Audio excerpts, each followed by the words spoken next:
இன்று இரவு தியானத்திற்காக தேவன் நமக்கு தந்த வேத வசனம் பிலிப்பியர் 4வது அதிகாரம் 8வது வசனம்.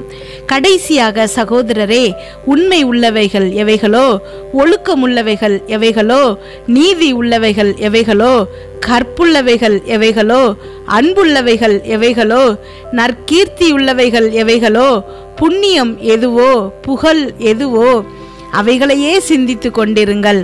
கிறிஸ்துவுக்குள் பிரியமானவர்களே, சாபத்துக்குரிய அழுக்கானவைகளை அல்ல, ஆசீர்வாதத்துக்குரிய அழகானவைகளை சிந்தியுங்கள்.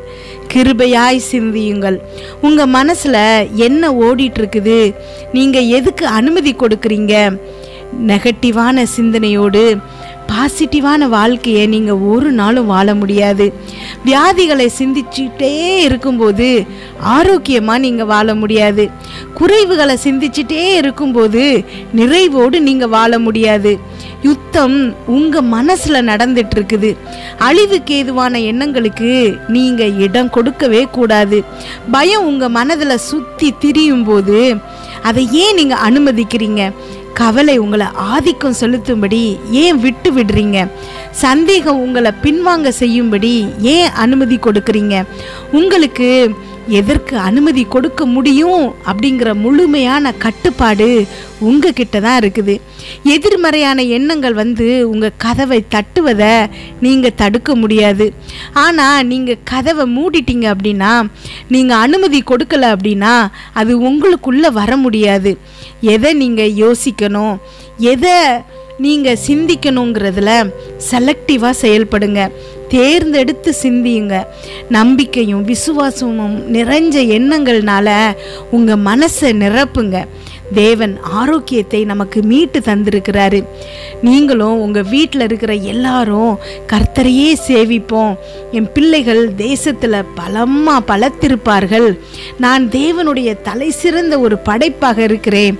நான் தேவனுடைய சாயல்ல உருவாக்கப்பட்டிருக்கிறேன். நான் தேவ தயவினால முடிசூட்டப்பட்டிருக்கிறேன். நான் நீதியின் ஆடையை அணிந்திருக்கிறேன். நான் பிரமிக்கத்தக்க விதத்துல ஆச்சரியமான வழியில் உருவாக்கப்பட்டிருக்கிறேன் அப்படின்னு நீங்க சொல்லிக்கிட்டே இருங்க. ஜெபிப்போமா. எங்கள் அன்பின் பரலோக தகப்பனே, இன்று முழுவதும் என்னையும் என் குடும்பத்தில் இருக்கிற ஒவ்வொருவரையும் பாதுகாத்தீங்கப்பா. உண்மை நன்றியோடு துதிக்கிறோம், ஸ்தோத்தரிக்கிறோம். இந்த இரவு வேளையில் எங்களுக்காக நீங்க தந்த வசனத்திற்கு நன்றியப்பா.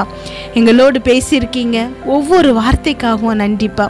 இன்றைக்கு நீங்க கொடுத்திருக்கிற இந்த வார்த்தை இந்த பிள்ளைகளின் இருதயத்தில் கிரியை செய்ய போகிறமைக்காய் நன்றி ஏசப்பா.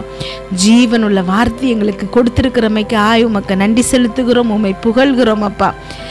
கமெண்டில் ஜெபிக்க சொல்லியிருக்கிற ஒவ்வொரு பிள்ளைகளுக்காக ஜெபிக்கிறோம். என்னோடு இப்பொழுது ஜெபித்து கொண்டிருக்கும் ஒவ்வொரு பிள்ளைகளின் இருதயத்தின் தேவைகள் எல்லாத்தையும் நீங்கள் நிறைவேற்றுங்கப்பா. ஆமேன். ஒவ்வொரு பிள்ளைகளுக்கும் என்ன தேவை, அவங்க உள்ளத்தில் என்ன இருக்குங்கிறத நீங்கள் அறிவிங்க ஏசப்பா. ஏதோ ஒரு கவலையோடு வேதனையோடு இப்பொழுது அந்த பிள்ளைங்க ஜெபிச்சிட்டு இருக்காங்க அப்படின்னா அப்பா, நீங்கள் அவங்களுக்கு ஆறுதலாக அந்த கவலையை அவர்களை விட்டு நீக்கி விடுங்க ஏசப்பா. அவங்க தேவைகளை சந்திங்கப்பா. ஏதோ ஒரு வாஞ்சையோடு இருக்கலாம் ஏசப்பா. ஆமேன். நீங்கள் அந்த பிள்ளைகளுக்கு பதில் கொடுக்குறமைக்காக உமக்கு நன்றி செலுத்துகிறோமப்பா. நன்றி அப்பா, ஸ்தோத்திரம் ஏசப்பா. எங்களோடு நீங்கள் இருக்கீங்கிறத அப்பா அந்த உலகம் அறிய செய்யுங்க ஏசப்பா. ஆமேன். நாங்கள் ஒவ்வொருத்தரும் சிந்தித்து தியானிக்கும்படி அப்பா எங்களுக்கு அநேகமான வாக்கு தத்தங்களை கொடுத்துருக்கீங்கப்பா. உமக்கு நன்றி செலுத்துகிறோம். ஒழுக்கம் உள்ளவைகளை, நீதி உள்ளவைகளை, நற்கீர்த்தி உள்ளவைகளை, உண்மை உள்ளவைகளை சிந்திக்கும்படி உம்முடைய வார்த்தை மூலம் எங்களுக்கு அறிவுறுத்திருக்கீங்க ஏசப்பா. ஆமேன். நாங்கள் எதை சிந்திக்கணுங்கிறதுல ரொம்ப செலக்டிவாக நாங்கள் செயல்படணும்ப்பா. எங்களுக்கு அந்த கிருபையை கொடுங்கப்பா, ஞானத்தை கொடுங்கப்பா. ஆமேன். ஸ்தோத்திரம் அப்பா. என்னோடு ஜெபித்து கொண்டிருக்கும் நீங்கள் ஒவ்வொருத்தரும் இன்றைக்கு ஒரு முடிவெடுக்கிறீங்க. உங்கள் இருதயத்தில் எந்த சிந்தனை எப்பொழுதும் நிலைத்திருக்கணுங்கிறதுல தெளிவாக இருங்க. ஆரோக்கியமாக இருக்கணும் அப்படின்னா நீங்கள் அதை குறித்து தான் சிந்திக்கணும். நோயை குறிச்சே சிந்திச்சுட்டு இருக்கும்போது எப்படி உங்கள் உடலில் ஆரோக்கியம் இருக்கும்? தரித்திரத்தை குறிச்சே, பிரச்சனையை குறிச்சே சிந்திச்சுட்டு இருக்கும்போது எப்படி நீங்கள் செழிப்பாக முடியும்? எப்படி நீங்கள் பிரச்சனை இல்லாமல் நிம்மதியாக இருக்க முடியும்? நீங்கள் சிந்திக்க வேண்டியது தேவன் உங்களுக்கு கொடுத்த வாக்குறுதிகளை. நீ கடன் வாங்காதிருப்பாய் அப்படிங்கிற வாக்கு தத்தத்தை நீங்கள் சிந்திச்சிட்டே இருக்கும்போது உங்களுக்கு கடன் இருந்தாலும் அதெல்லாம் மாற்றப்படும்.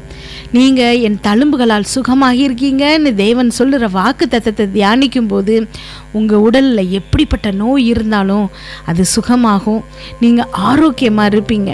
இன்னும் என்னென்ன பிரச்சனைகள் இருக்கோ அதுக்கான எல்லா வாக்கு தத்தங்களையும் எடுத்து அதையே குறித்து நீங்கள் சிந்திச்சிட்டு இருந்தீங்க அப்படின்னா தேவன் உங்களுக்கு அதைபடியே செய்கிறதுக்கு வல்லவராக இருக்கிறாரு. அவருடைய வாக்கு தத்தங்கள் எல்லாம் உங்கள் வாழ்க்கையில் ஆம் என்றும் ஆமேன் என்றும் இருக்குது. ஆமேன். கர்த்தர் என் மெய்ப்பராய் இருக்கிறார், நான் தாழ்ச்சி அடையேன் அப்படின்னு சங்கீதக்காரன் சொல்கிறான். நீங்கள் இதை தியானிச்சுக்கிட்டே இருக்கும்போது உங்கள் வாழ்க்கையில் தாழ்ச்சிங்கிறது இருக்காது, அவமானம் அப்படிங்கிறது இருக்காது, இல்லாமை அப்படிங்கிறது இருக்காது. கர்த்தர் உங்கள் மெய்ப்பராக இருக்கிறார் அப்படின்னா எல்லாவற்றையும் பரிபூர்ணமாய் உங்களுக்குள் நிரப்புபவராக இருக்கிறாரு. அவர் நல்ல மெய்ப்பர். தன்னுடைய ஆடுகளுக்கு என்ன தேவை அப்படிங்கிறத பார்த்து அதை செய்கிற நல்ல மெய்ப்பராக இருக்கிறாரு. அப்போது உங்களுடைய தேவைகள் எல்லாவற்றையும் அவர் சந்திக்கிறாரு. உன் தேவனாகிய கர்த்தர் பூமியில் உள்ள சகல ஜாதிகளிலும் உன்னை மேன்மையாக வைப்பார் அப்படின்னு வேதத்தில் போடப்பட்டிருக்குது.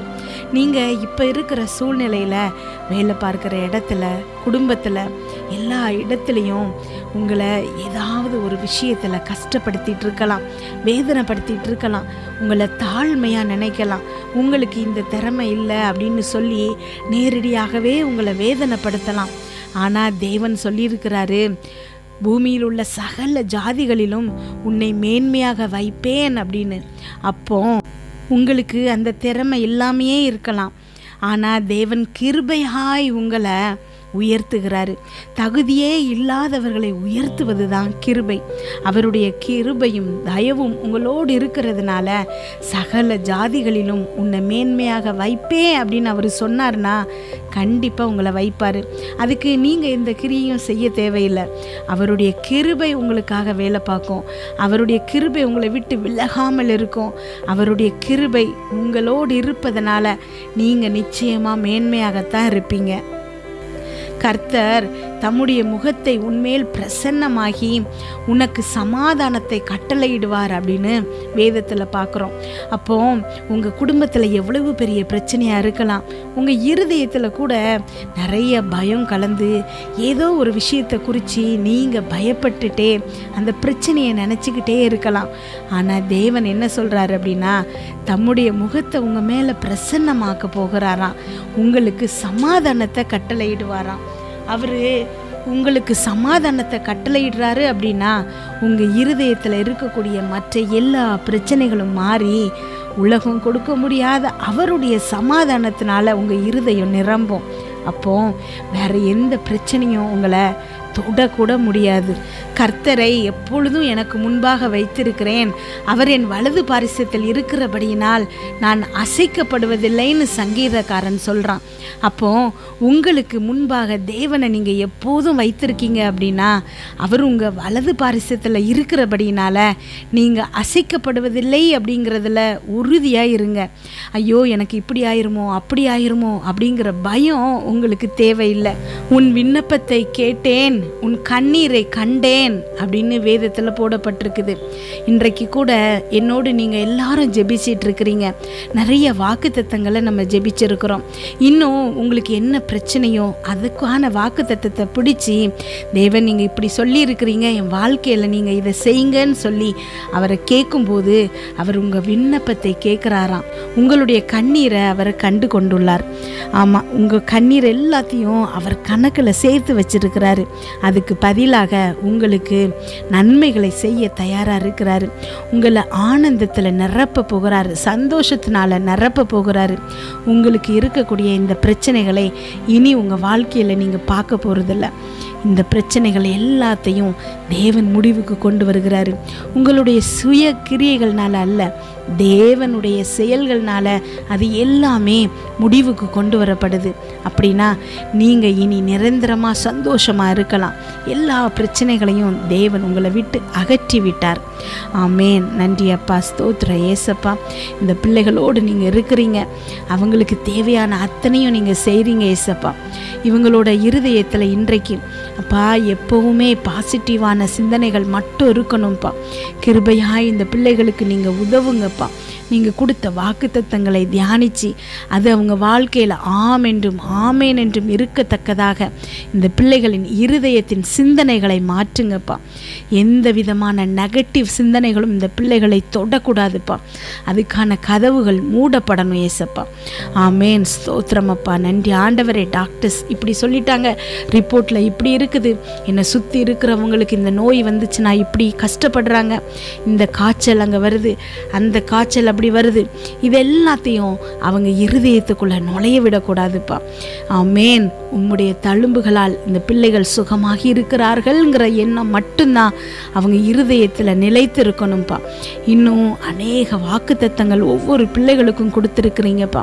அதை எல்லாத்தையும் நினைவூட்டி அதை தியானித்து அவங்க வாழ்க்கையில் அதை பெற்றுக்கொள்ளத்தக்கதாக இந்த பிள்ளைகளுக்கு நீங்கள் ஞானத்தை கொடுங்கப்பா. உங்களுடைய கிருபை இந்த பிள்ளைகளை விட்டு விலகாமல் இருக்கட்டும்ப்பா. ஆமேன். தொடர்ந்து இந்த பிள்ளைகளை வழி நடத்துங்க. இன்று இரவு இந்த பிள்ளைகள் தூங்கும்போது சுகமான நித்திரை கொடுங்கப்பா. நல்ல சொப்பனங்களை கொடுங்க. வீட்டை சுற்றியும் இரத்தத்தை தெளிக்கிறோம். அதிலிருந்து புறப்படுகிற வல்லமை எல்லா தீங்கு, பொல்லாப்பு, பொறாமை, எரிச்சல், கெட்ட ஆவிகள், பில்லி, சூனியம், மந்திரம், செய்வினை, பாவம், சாபம், நோய், விபத்து எல்லாவற்றிலிருந்து விலக்கி பாதுகாப்பதாக. நாளை காலை எழுந்திருக்கும் போது புதிய கிருபையால் தாங்குங்கப்பா. இதை கேட்டுக்கொண்டிருக்கும் ஒவ்வொரு பிள்ளைகளின் இருதயத்தையும் உங்களுடைய கிருபையினாலும் சமாதானத்தினாலும் பலப்படுத்துங்க. இயேசு கிறிஸ்துவின் மூலம் ஜெபம் கேளும் நல்ல பிதாவே. ஆமேன்.